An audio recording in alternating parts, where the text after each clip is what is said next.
Es mejor lo poco del justo que las riquezas de muchos pecadores. En una sociedad de consumo, a los seres humanos se clasifican. Incluso existen los llamados estratos en nuestra sociedad. En otras culturas se llaman castas. Y todo porque el hombre ha comenzado a establecer diferencias entre unos y otros. Pero la gran verdad es que en el orden divino todos los humanos somos iguales. Y por eso el salmista decía de una manera clara en el capítulo 37, el verso 16 del libro de los Salmos: es mejor lo poco del justo que las riquezas de muchos pecadores.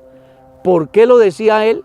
Seguramente que él alcanzó a contemplar mucha gente adinerada, con muchos bienes, rodeados de fama, de tantas cosas que al final son perecederas, son transitorias, y lo más triste de todo es que llega la muerte y pasa a manos de otros que nunca hicieron nada para obtenerlo.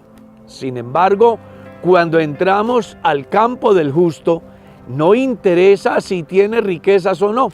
La gran verdad es que en el campo de Dios, los cristianos no podemos establecer diferencias entre ricos y pobres, entre intelectuales y no intelectuales, entre los que viven en un estrato alto y un estrato bajo. Porque al final lo que Dios busca del ser humano no es el dinero, no son los bienes, no son las cosas temporales. Lo que Dios busca del hombre es su alma, es su salvación. Porque de una manera clara aparece en el Evangelio de Lucas: el Hijo del Hombre vino a buscar y a salvar lo que se había perdido. Y desde que el hombre pecó, todos nos hemos descarriado como ovejas. Cada uno ha emprendido su propio camino. Y Dios no vino buscando a ver quién tenía más o a qué estrato pertenecía, sino al hombre como tal. Porque al final está escrito que de Jehová es la tierra y su plenitud, el mundo y los que en él habitan. Y además explica la razón: porque él la fundó sobre los mares y la afirmó sobre los ríos, haciendo ver con claridad que todo este universo maravilloso le pertenece a Dios, y que el hombre, por adinerado que sea, tiene un fin igual al del pobre. Por eso era que el salmista decía: es mejor lo poco del justo, porque al final el justo hace la voluntad de Dios, vive en paz. Salomón decía algo interesantísimo: dulce es el sueño del trabajador, coma poco o coma mucho, pero al rico no le deja dormir la riqueza. Por eso cuando los justos reciben la bendición de Dios, definitivamente se convierte en un bienestar para su familia, en una satisfacción personal, en una expresión de gratitud a Dios.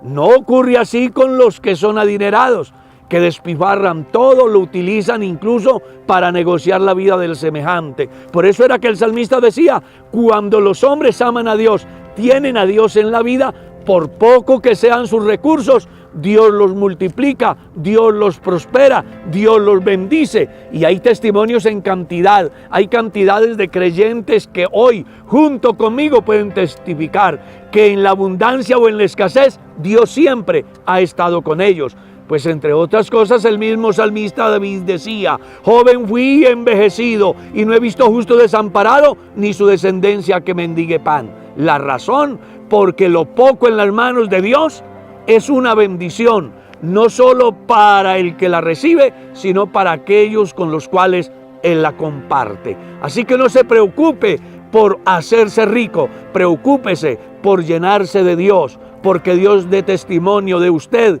y porque todo lo que usted haga sea prosperado por la bendición de Dios.